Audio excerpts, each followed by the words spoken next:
Maybe don't know. This time, this time, this time, this time, this time to build. This time to build. This time to build. This time to build. This time to build. This time to build. This time power. This time to build power. This time to build power.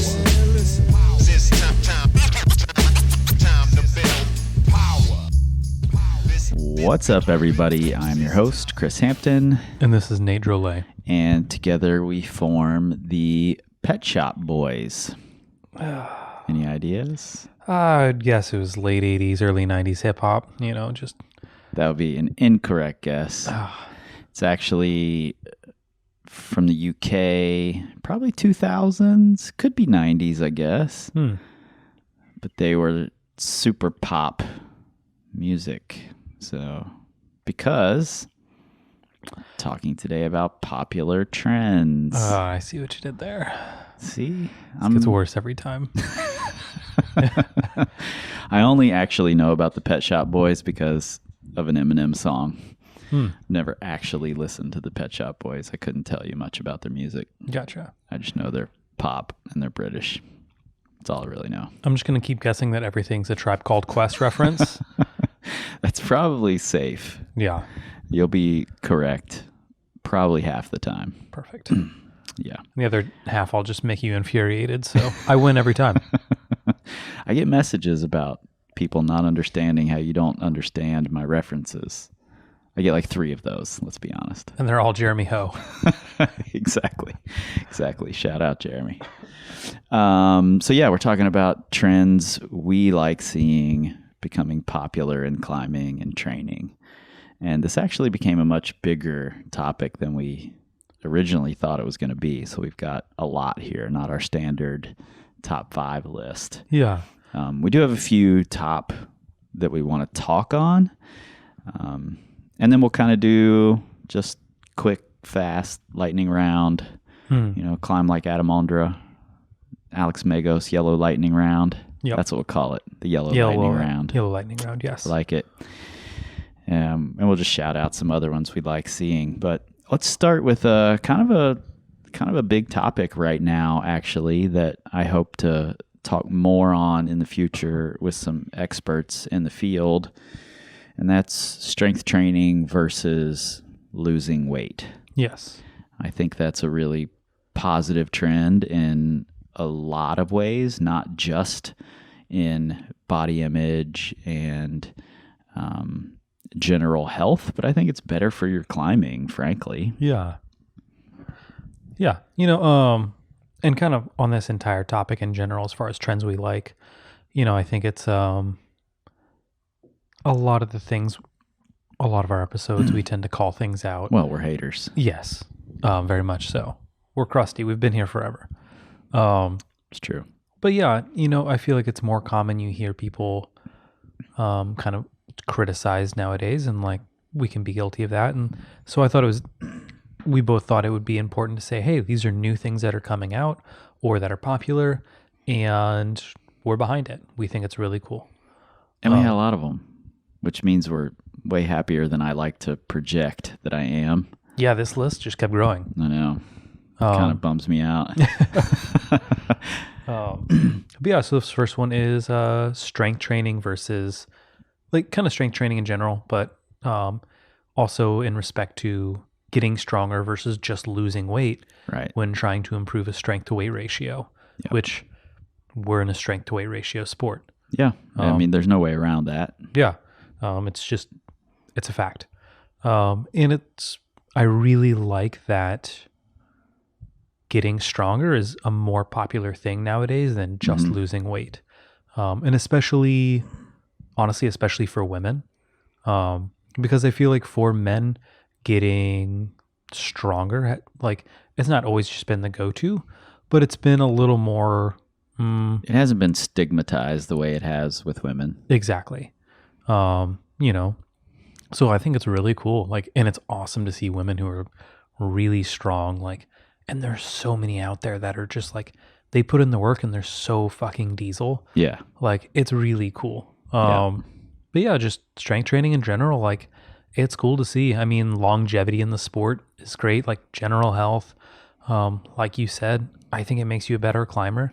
Yeah, I think the increased athleticism you get from learning to move heavy weights around, is super important. There's a lot of talk about injury prevention, and frankly, the best way to not get injured is to be strong. Yeah. I would much rather walk into a climbing gym and see a bunch of people overhead pressing kettlebells than doing a bunch of rotator cuff band exercises. If you've recently been injured, those exercises are great, but the way to prevent needing to do those exercises is by getting stronger to begin with and not being afraid of moving heavy weights around. Totally. And it might seem counterintuitive, like it's a body weight sport for the most part, but it's pretty damn rare that the forces we're putting on our joints, on our muscles, are body weight. It's not like we're moving really statically and slowly and all limbs are equal.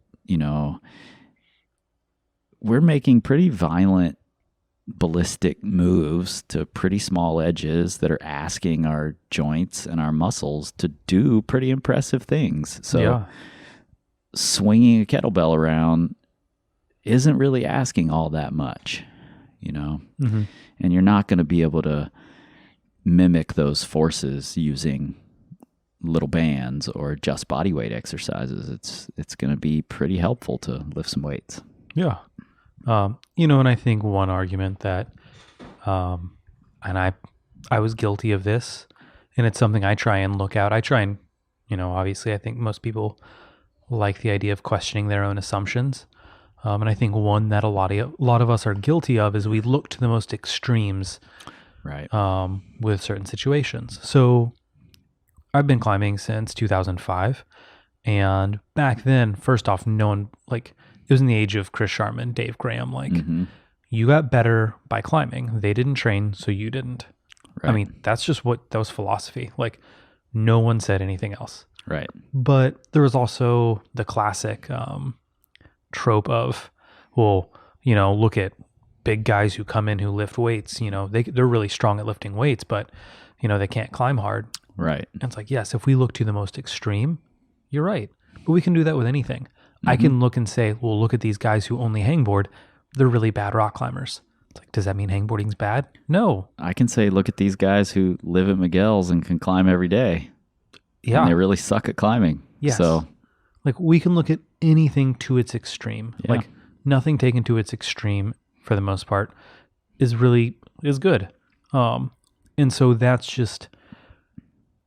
not a good argument, and it's not something to really hang your hat on. It's the same thing, if you look at stretching or yoga, a little bit can be great. Yep. We can look at these super flexy Gumby yoga people who have no strength, and we can say, well, this is what happens when you do yoga. It's like, no, that's what happens when you do 30 hours of yoga a week maybe, and you don't do anything else. Right. But that is an extreme. So with strength training, and I think there still is a little bit of hesitancy with people because, I don't want to be enormous. I mean, frankly, but yeah, it's like, if I could have enormous forearms like Yves Gravel, that would be great. I would love that. But otherwise, yeah, I'm not trying to get huge. Yeah, and I've been lifting weights a long time. It's pretty hard to get huge. And you are not huge. I'm not huge. Yeah. But yeah, so I love seeing that strength training is getting more popular with people. It's great. I think it's just going to make people happier, healthier, climb harder, have much better longevity in climbing. Because man, nothing's worse than being hurt. No one likes that. Yeah. I mean, I just posted a video on my Instagram of a problem I did in the gym, a Peter Boxamici project, and it's super shouldery, I set it that way on purpose. Yes. Get in these little boxes, be super shouldery. And I got several messages like, you're going to blow up your shoulders. And I'm like, I'm actually prepared to be in these positions if my feet cut. I'm preparing for worst case scenarios for needing to access even more strength. So these aren't particularly strenuous. They're hard to move through, hard to find the right positions to let go with one hand. But otherwise, they're not taxing my shoulders to that degree because I've spent a lot of time lifting weights and getting myself, strength training in specific ways to make myself stronger for these positions. Yeah. You've strengthened your shoulders enough that you have a buffer of strength. These are not hitting your maximum level. Right. So they aren't dangerous. Yep. Because you aren't bumping up against that. Mm-hmm. Yeah. Yeah. So, for me, that's why I think it's a trend I really like seeing, but I also like seeing that it's helped the idea that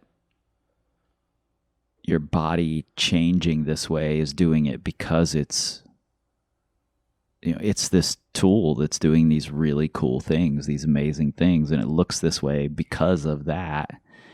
And it's just becoming more and more accepted to be muscular, to be fit the way that athletes look, that might not have been the accepted way in some women's minds and some men's minds as well. But it's becoming more and more accepted within themselves. And I think that's super important. Mm-hmm. So, yeah, I agree. Next one, where are we at here? We're not doing this in any specific order. So clearly not, because you just went right to the middle of the list. So that was my list. That was the top of my list. Okay, so we'll check next to that one now. I think this leads us well into sports medicine. Yeah, good call. You should do this for a living. Oh, thank you. So I think all coaches should have some sort of general understanding of no matter what your specialty is, but of strength training, of skill development, and of sports medicine to some degree. Yep. Like those three things all are interconnected. And it's really important to try and have some sort of understanding of all of them. And I think sports medicine, like this ties well into strength training. It's been making some really cool leaps and bounds in the last, realistically, I'm sure they'd tell you in the last 20 years, but more commonly in the last few years. Yeah, the last 3 or 4. Yeah. It's really started to come on. There's been this gap between physical therapy and being ready to return to sport. Mm-hmm.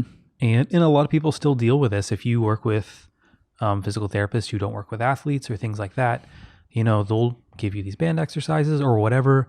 And they're like, okay, cool. You can now get a peanut butter jar off the top shelf of the cupboard without any pain. Right. And you're like, that's cool, but I could do 3 one-arm pull-ups before this surgery or before this accident. And they're just like, well, okay. Yeah. And there has always been this really big gap between the two. But when it comes down to it, good sports medicine, good rehab, it should look almost identical to training. Mm-hmm. It's just lower loads. And, maybe it's restricted range of motion initially. So you're going to build up into it. But it's really cool to see. It's been really cool to see sports medicine start to blend more and more into strength training and really working with athletes. Yeah, and to make it accepted to go and see somebody. Yeah. That's becoming more and more common, and it's a thing I'm really happy about because, like you said, it's important that we know a little bit. And for me, I find that it's really important that I also understand what I don't know, Yeah. And if it's out of my scope, which, let's be clear, is very, very small when it comes to sports medicine, I feel comfortable with a few small rehab sort of scenarios where something might have been tweaked or something feels a little funny, and we can handle that. Mm-hmm. But once it gets beyond a certain point, I feel much more comfortable handing it off to somebody else. And Totally. And we're building a good network of people who I don't have to say, go see your physical therapist, go, talk to your doctor and go see a physical therapist. Now I can say, with the injury you have, I'd suggest you go see Natasha Barnes, or you go see Carrie Cooper, or you go see Tyler Nelson, or Esther Smith, or, there are all these people that we can now refer out funnel people to. Yeah. And if you're a coach who's listening to this, like, never be afraid to say, I don't know, like, I'm not familiar with the situation, and refer out. Yep. Because, we can't, like, it's important to have knowledge in all these different fields. Mm-hmm. But I mean, when it comes down to it, like, I see myself as a skills coach. I have experience as a strength and conditioning coach, and I did that to make myself more well-rounded. And I read a lot when it comes to sports medicine. But yeah, man, like, if someone has an issue, like, I don't blink at referring out. Like, We've made great connections with people, and like, there are a lot of really great people in climbing and just in physical therapy nowadays. Like, so yeah, if you're a coach, man, don't hesitate to say, hey, I don't know this, but I'll help you find someone else who will know this better. Yeah. And we'll know, we've got a fairly robust network at this point around the country. So we'll likely know someone near you, or at a climbing area you're going to be at soon, or, it's going to be fairly easy for you to get in contact with somebody that we know and can send you to. Mm-hmm. And if you're a coach listening, build that network, talk to those people, send them an email, ask them how to go about referring people, whatever you need to do, because, we can't all be strength trainers, skills coaches, physios, nutritionists, wellness coaches, all of the things. At some point, you're going to be out of your scope in one thing or another. And I think this is a common place. Every climber who's pushing themselves is going to get hurt at some point. Mm-hmm. So yeah, I think that's a really cool part of seeing that job appear, in the last few years. Now there are physios who come to the performance climbing coach seminar, or who we talk to, who are like, oh, I've only worked with climbers for the last 2 years. Mm-hmm. That's fucking cool. Yeah. It's cool for them, and it's great for climbers, man. Like, you look at what you did for elbows or fingers.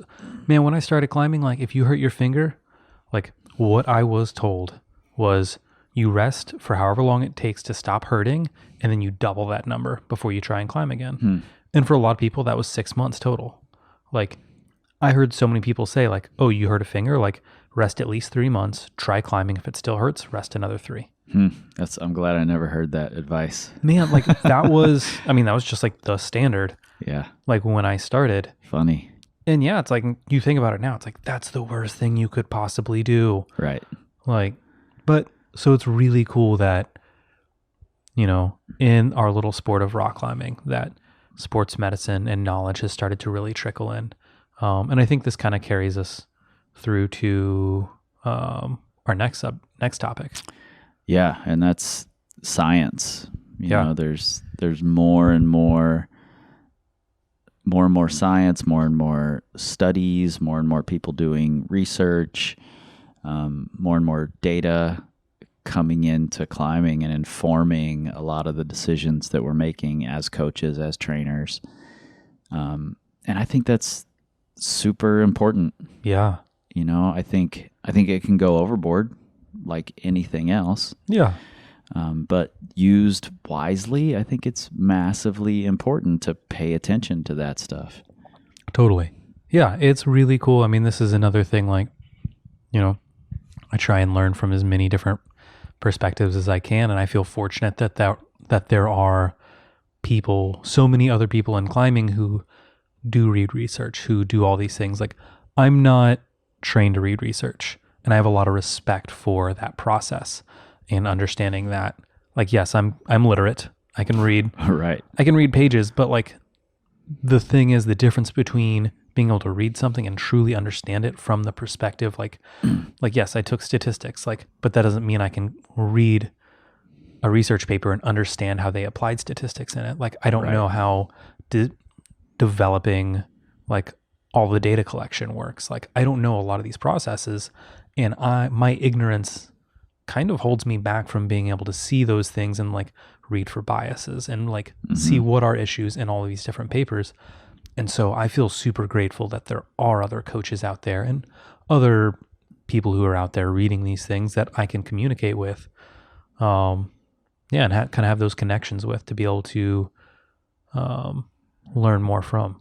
Yeah, in fact, I'd say that's one of the things I'm most proud about with this team is that we've got a group of people who click well enough, but are also diverse enough. You know, like if I find a research paper that I'm like, I don't know about this, I don't really get it, I can ask Paul to read it, or I can ask Jess to read it, and they're going to understand it better, you know? And if there are numbers and data, then I'm like, this doesn't quite make sense. I can ask Dale, and he's going to have an answer. Yeah. So I appreciate that there are those people out there too. You know, Tyler Nelson obviously totally looks at a boatload of research. Prolific. Like 400 papers a day or something. That's what it seems like. Yeah. And then Taylor Reed with Beta Angel has a great collection of research papers on his website. Yeah. Lattice obviously is doing a ton of work with data and with research. And there's quite a few out there. And I follow a lot of these people on Instagram and just try to pay attention to what they're excited about. It doesn't mean I have to dig into it and completely learn it, but watching them and trying to understand what they are getting out of it helps inform my decisions quite a bit. Yeah.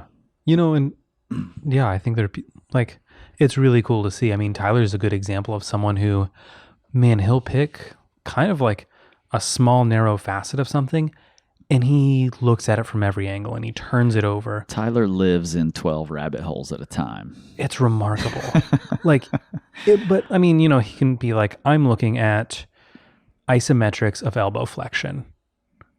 And he can just dive into it for months and read every paper known to man on it. Yeah. And it's really cool. Like, because for me, like, I am interested in those things and I want to learn more about it, but I can't, like, that is not me. Like, right. I can't do that. I know I wouldn't survive. Like, I have other things that I want to do. Totally. But it's really cool to see him do that. And like, he's been awesome. Like, we message back and forth probably at least once a week. But yeah, so it's like, I feel fortunate to have other people in our industry who are really like pushing these other realms that I find value in. 'Cause yeah, I think it's great. Like, you know, all ships lift with a rising tide. Whatever. Yeah. Words. So yeah, it's cool, man. Like, I think, like, I feel fortunate that there's so many people out there really digging into that.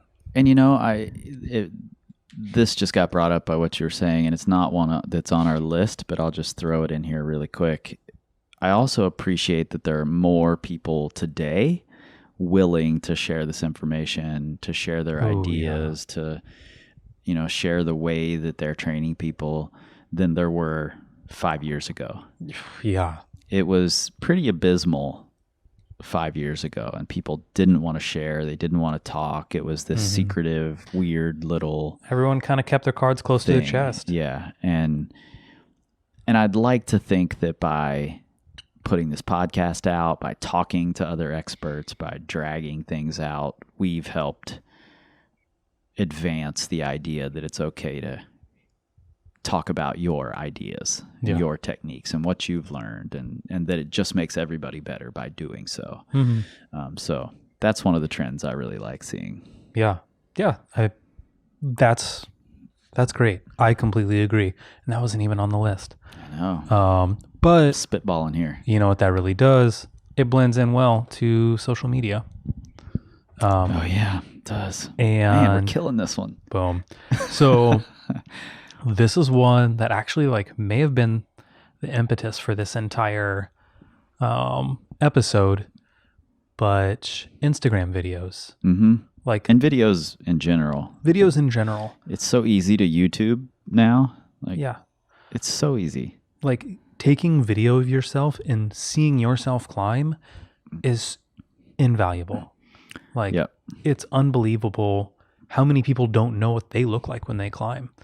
But with Instagram or just video in general, a lot of people video themselves now to share it, which forces them to then watch themselves. Mm-hmm. And if anything, sometimes they become hypercritical because they're like, well, I'm sharing this, Yeah.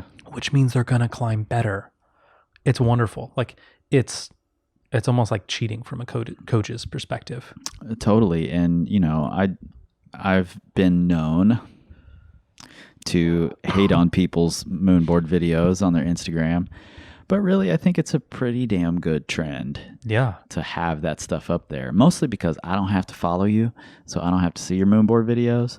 But if I need to, you know, if we end up working together and I want to see you climbing, I can get on your Instagram and watch 50 videos over the last 2 years of you climbing indoors, climbing outdoors, repeating things you've done, trying projects.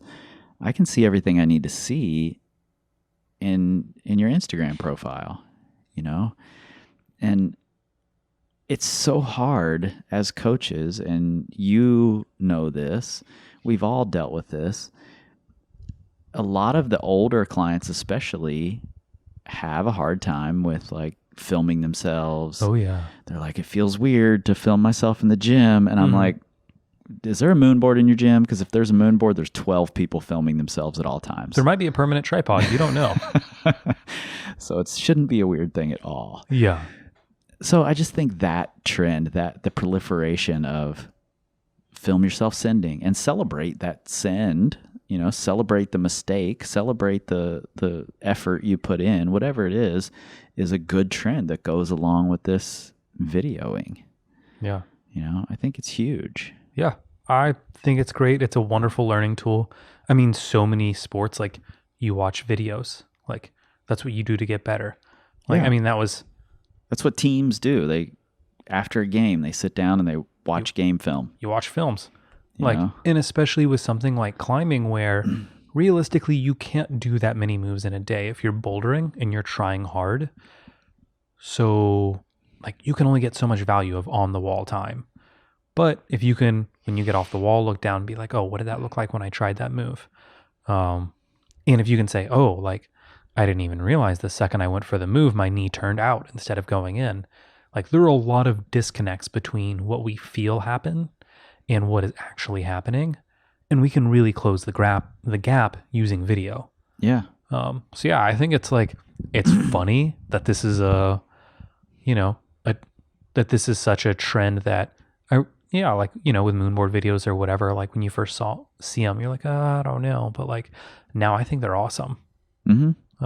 I won't go as far as saying moonboard videos are awesome, but I do like that people film themselves in the gym. I like to see what people are doing, you know. I get a ton of feedback on the stories I post whenever I'm in the machine shop and I'm projecting something. I like to film it, and it does several things for me. Number one, it lets me watch what I just tried, and I can see what's going on. Then I'm forced to sit there while I'm posting it on my Instagram story. So I'm not just jumping right back on the wall and trying again, you know, so I'm actually being forced to rest a little bit. And I just get tons of feedback from people who are like, these are great, post more of these. And I'm like, you too, post more of these. Yeah. You know, post yourself doing this. So yeah, keep posting your videos. It's going to make you a better climber, frankly. The more you post it, and being proud of what you're doing is kind of an important part of doing something. Yeah. No, totally. So. And honestly, like, your friends probably care. Like, Yep. I mean, at this point I have friends all over the country, and like Ravioli Biceps is a good buddy of mine.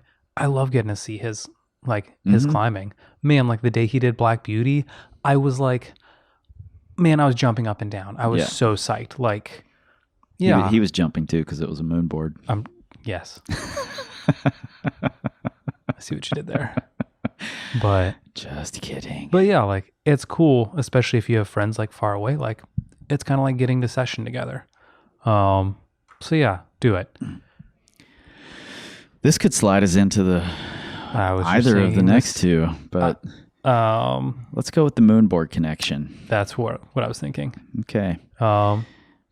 Yeah, so the next trend that we like seeing is that old school training tactics have kind of come back, which is mirrored boards, spray walls, woodies, and standard boards, so like moon board, tension board. Basically just non-commercial setting. Yeah, and you know, I'll go as far as to even say that it's been fun to watch some of the people who are outdoor climbers, who are regularly training on boards, also occasionally climb on some commercial setting. Because frankly, you know, when I started climbing, there would be occasional problems in the gym that were weird mantles or strange slabs or fun run and jump type things. And I think that stuff can be really valuable. You know, if you watch the original, I think it's the first Masters of Stone, there's like a 20-minute montage of run and jumps and double dynos and paddle dynos and you know, all this crazy stuff that everybody nowadays are like, that'll never exist on rock. And there's 20 minutes of it on real rock in this video from the early 90s or something, you know? So we would mimic that stuff back then. So it is fun to have that commercial stuff. But I do like that a lot of the direction that things are moving for the serious outdoor climbers are to the boards, to the project walls, to home woodies, to training. You know, I think that's super cool to watch. Yeah. Yeah, I think it's really great. Because especially when we started climbing, this is something we talked about in the spray wall episode with Will and Mike Rosato. But one thing that I thought was really valuable is making up your own problems. Yeah. When I first started climbing, it was, I mean, climbing indoors, it was ubiquitous with complaining about turnover. Like anyone you talked with, they're like, oh, my gym takes like 6 months to turn over their problems. Right. And that was everyone. So what every gym did is they just filled all the T-nuts and you set a lot, like you would climb as much of the set as you could. Maybe you projected some, but then you just did makeups. Yep. Like everyone in the gym had makeups, and like, if anything, like the set boulders, it's like, okay, cool, that's whatever. But like the makeup problems that became followed, the fun part. those were always the best boulders. Like, and it makes sense because like setters have such a blank canvas that it's actually like setting can be hard for that. But when you already have 100 holds on the wall, like you can make something great really easily.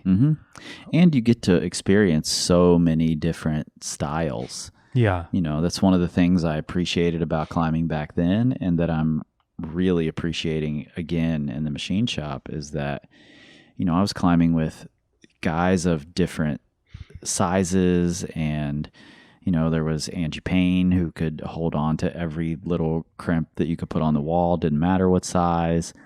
And then there were guys who were super, super powerful. And, you know, if we were all in the gym and Ben Safdie and Lauren Lee and Angie Payne and Josh Dees would all make up problems, they would all be radically different styles, and you'd get to try everybody's problem, you know, and that raised the level of everybody. Yeah. No, absolutely.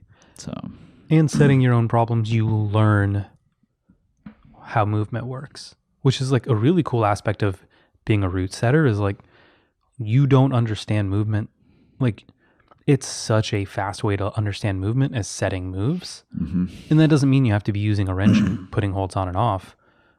Like, you can just be using a spray wall and set your own problems. And suddenly you start learning, like, oh, this is what happens when I combine two underclings. Or this is what, like, this is the limitations of grabbing a side pull across my body, or things like that. Like, suddenly you start seeing these little rules pop up of, like, I can only do so much with this. Yeah, and there's definitely, like, commercial setters will tend to, and I totally get this because I fall into this trap because of my love of holds, of like, oh, that's a right hand. this is a left hand. Yeah. This is meant to be used this way, and they'll use it that way. Outdoors, that doesn't really happen. You know, you can't. There are a lot of times when I'd say, "Oh, this would be a really cool left-hand pinch." Too bad it's a right-hand Gaston. You know, yes, that happens all the time outside. half my favorite holds are just like randomly on the wall in the middle of blank space. I know. I'm like, this is a really cool hold. Everyone come grab this, and it's like, Nathan, this is like a foot off the ground. Right. I'm like, I don't care. But did you feel it? Yeah, I've so many times hanging on a rope while resting after falling. I'm like, oh, this is so cool. Like, I wish this was part of the sequence. You know? Whatever. But that doesn't happen indoors. You're always grabbing the holds the way they're supposed to be used, and on boards that isn't always the case. Either someone else has already kind of broken the rules and used holds the wrong way, or you're going to do it making something up, and that really helps you start to bend and warp the way that you see sequences, the possibilities that you can see, and it forces you to learn how to use holds that aren't super comfortable all the time. Yeah. And that's important outside, unless Absolutely. you climb in the red and then every hold is comfortable. Perfect. They're all great. But yeah, so old school climbing or old school training. So yeah, and frankly, I boards, think it's things like just the that. better way to progress your climbing for outdoors. Yeah. Period. Absolutes. Mhm. Nothing else. Can't Yeah. argue. Totally. Yeah. That's all we do here. Mm-hmm. Yeah, and that, again, we're getting good at this, leads us into this last one, in that, a lot of these boards, spray walls, home woodies are happening in people's garages. They're investing in their own climbing, in their own training, in themselves, period, in a lot of ways. And it's become really accepted to invest in yourself. Yeah. And I think that's partly because I make a living because people are okay with investing in themselves, but I think it's a really important and valuable trend. Yeah. Oh, no, I completely agree. This is one that, and you see this outside of climbing as well. People who, they're like, more people are reading books, or like, and this is just an investment in time, like listening to podcasts. They are, they'll pay for a meditation app, things like that. Like they're more concerned about, how am I eating? How am I sleeping? Like, can I get a better pillow that's going to help me sleep better? Can I get blackout curtains? All these little things where they're investing back in themselves, and kind of more of a move away from just simply material investments. And that's really cool to see. And that's something that I definitely see a lot in the climbing community for sure. Like, people care about their health, they care about their performance, and, they're willing to invest in themselves. Yeah. And, it's, I've heard this joked about multiple times, and you can debate the validity of this method till the cows come home. I don't really care. Is this how LeBron spent $1.5 million on himself? No, but 'Cause I'm not debating that. I'm not debating that either. Good job, LeBron. No, but when you go to a climber's house and you're all hanging out, almost inevitably it becomes people on the floor with lacrosse balls and foam rollers, and somebody with a Theracane, and Got to be a Theracane. somebody with an arm aid, and everybody's just sitting around practicing this self-care. And I've been in so many climber houses and get-togethers where that happens. Yeah. And ultimately, that's all I'm concerned about. Like, does the research say that foam rolling does anything? I don't care. It doesn't matter to me. It allows us to put more attention onto caring for ourselves, And if you can lay on a foam roller in the middle of a party of people and not feel weird about it, then good job. Yeah. And that's what I see happening more and more and more. And I think that's amazing that we're willing to say, I care about this sport, this lifestyle, this thing, whatever it is to you. I care about it enough that it's going to permeate pretty much everything I'm doing in some way. And like you said, I'm going to pay attention to my sleep. I'm going to pay attention to what I eat. I'm going to roll on a foam roller if it makes me feel better. I'm going to go to yoga if that makes me feel better. I'm going to go running even though I hate running. Whatever it is that people are doing, it's better for their sport, and they're okay doing it and making it known that they're doing it, posting it on their Instagrams and saying, I'm taking care of myself. I think that's important. And spending money. Yeah. It wasn't cool. Yeah. When we started this thing, it was not widely accepted that you got a climbing coach if you were an adult. Yeah, adult climbing coaches, that's like, it's still on the newer end of things, but like, yeah, it's really just a few years old when it comes down to it. That was not a thing. Yeah, like maybe like Arno Illner, like mental coach, things like that.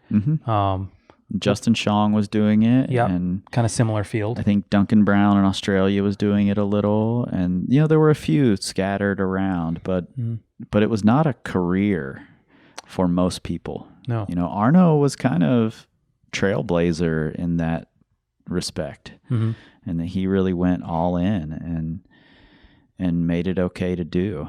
And all the people following, us included, have benefited from that becoming a trend. Yeah.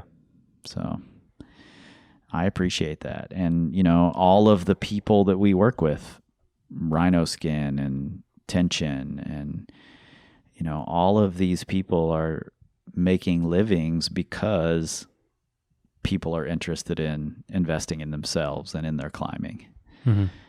Tension sells their training tools because of it. Rhino Skin sells their products because of it. Gnarly Nutrition sells their products because of it, So I think it's massive on a lot of levels.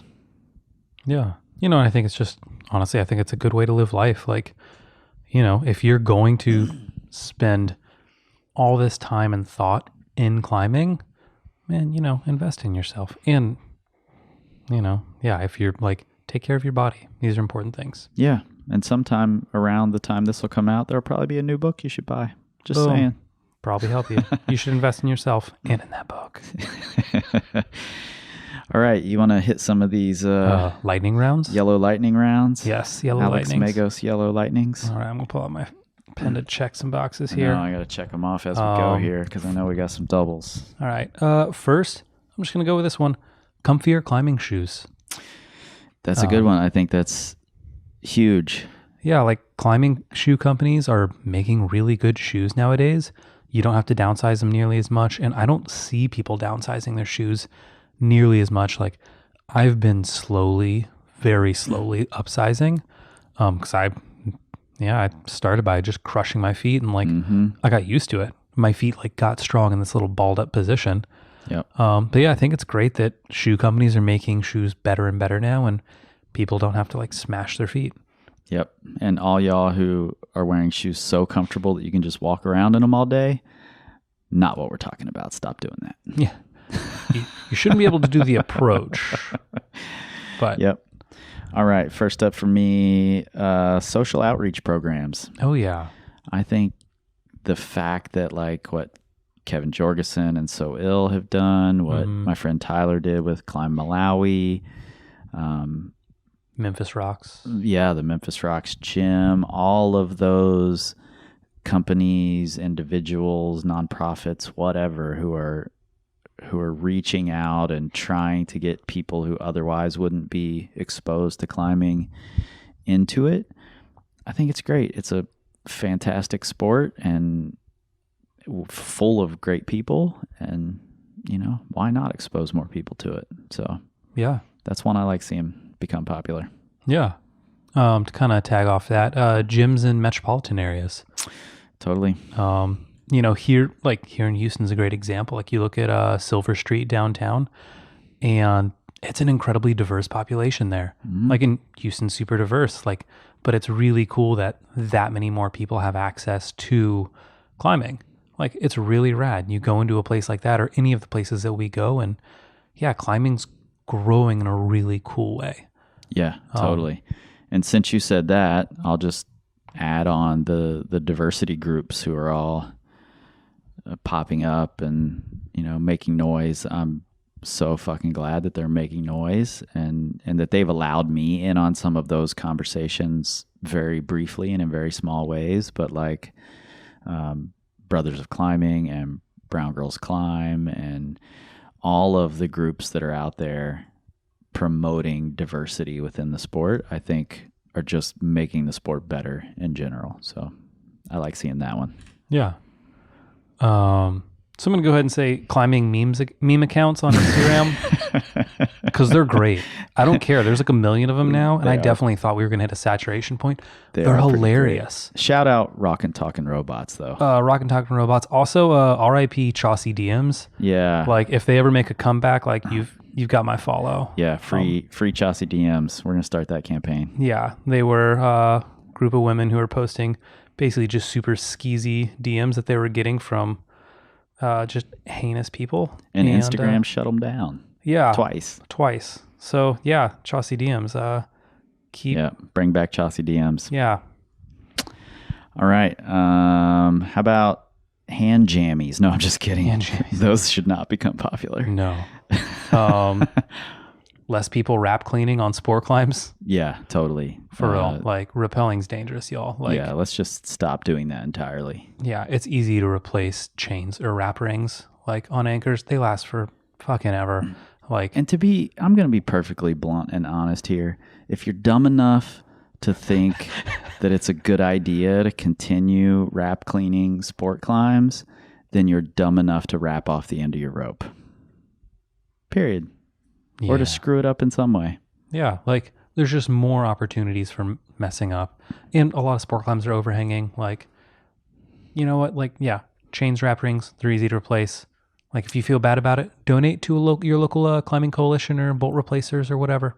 Yeah. Or replace them yourself. Yep. Speaking of local climbing coalitions, the conservation movements that are becoming more and more trendy, I think are great. Oh, yeah.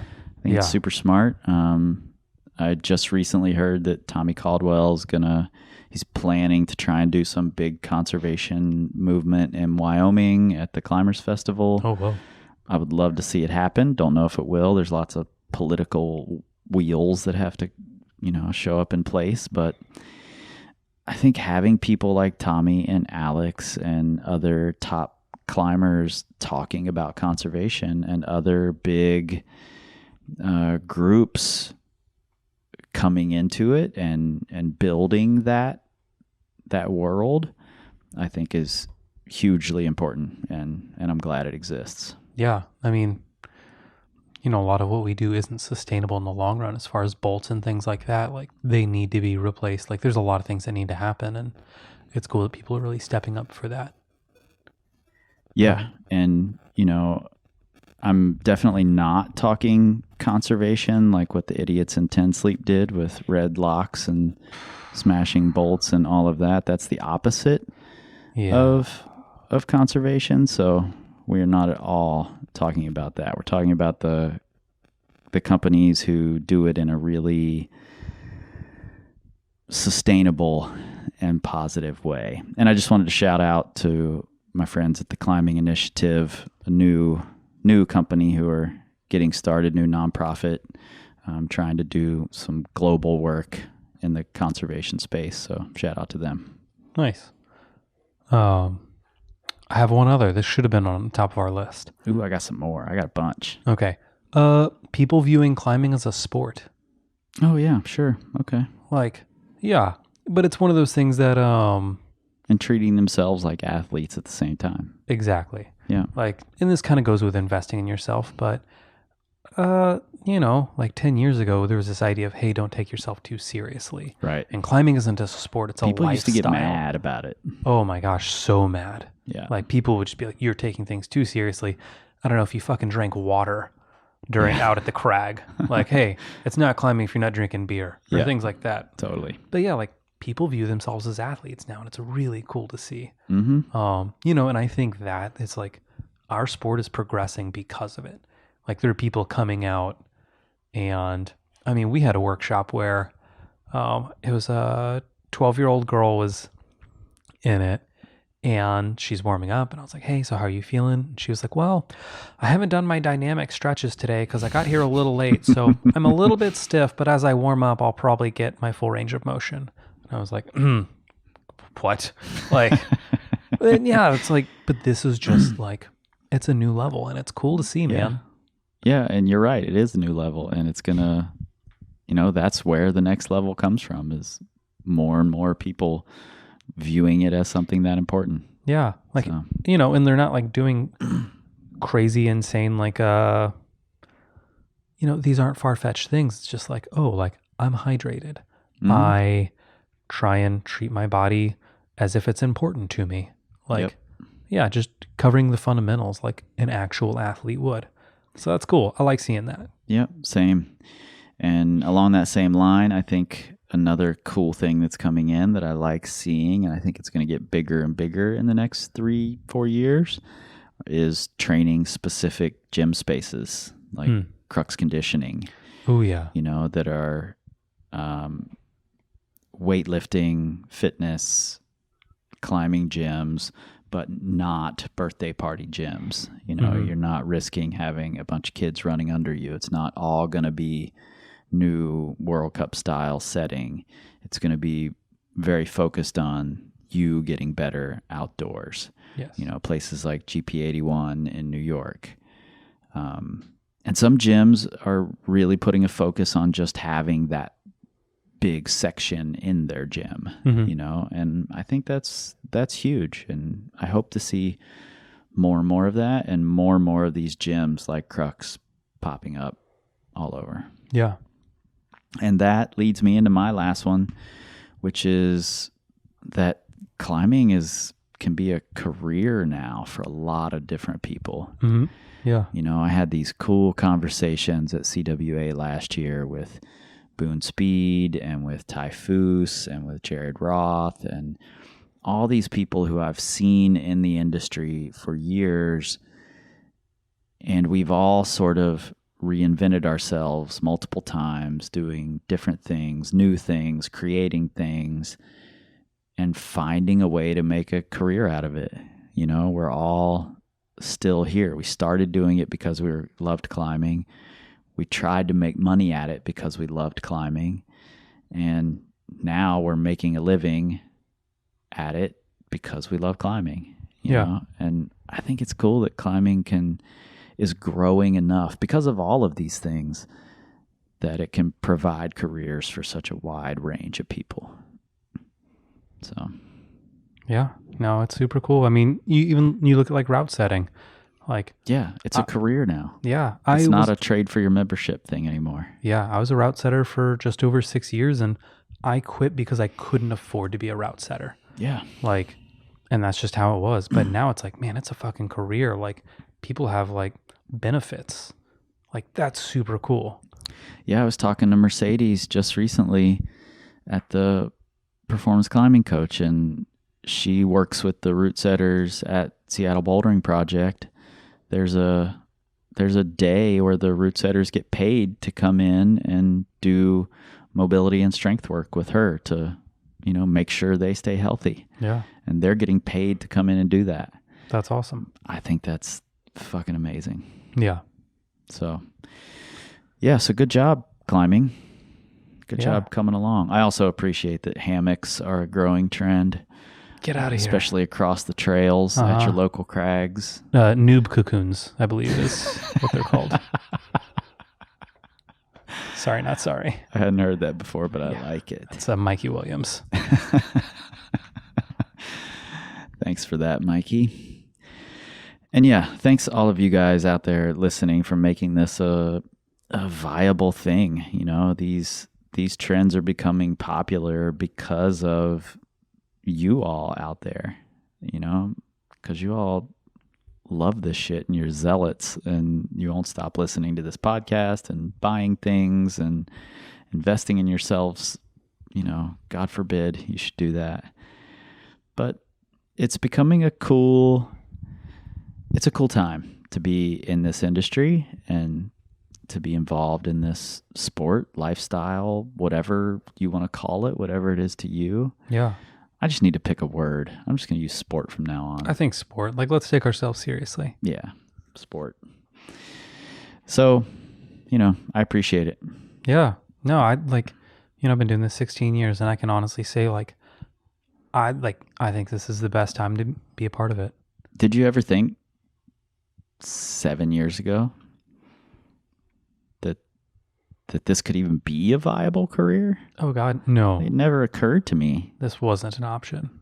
Yeah. I remember when I got my first Google AdWords check from the power company blog that was like $100 for a year or something. Mm-hmm. And I was like, oh shit, I made it. Oh man. That's another stream of income. Only 4 more streams of income away from the average millionaire. So it's very, very cool, and you guys are the reason. So if you want to invest more in yourselves, you can find us at powercompanyclimbing.com. And please come and follow us on the Instagrams. You can find all of my videos of me climbing on there in the gym, so you'll get to know the holds very intimately in case you ever happen to stop by Wyoming. And you can follow us on the Facebooks as well, both at Power Company Climbing. You are at Nate Drolet on the Instagrams now, correct? Correct. Used to be Crux Padwell. Used to be. No longer. No. Paul was still tagging you as Crux Padwell all the way up into December. I did not know that. Yeah. Clearly, I was not being notified of these things. Yeah, he was like, it always acts weird whenever I try to tag Nate now. And I'm like, yeah, it's because he's Nate Drolet on there now. Yeah. Switched it up on us. And you can find Nate on Twitter, probably, but it won't be Nate Drolet because we don't tweet. We scream like eagles. This time, this time, this time, this time, this time, this time, this time, this time, this time, this time, power, this time to build power, this time to build power, this time to build power.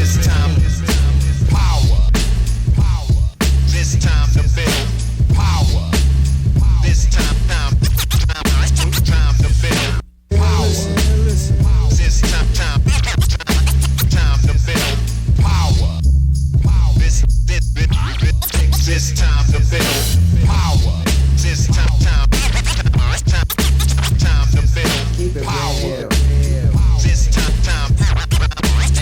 to build power.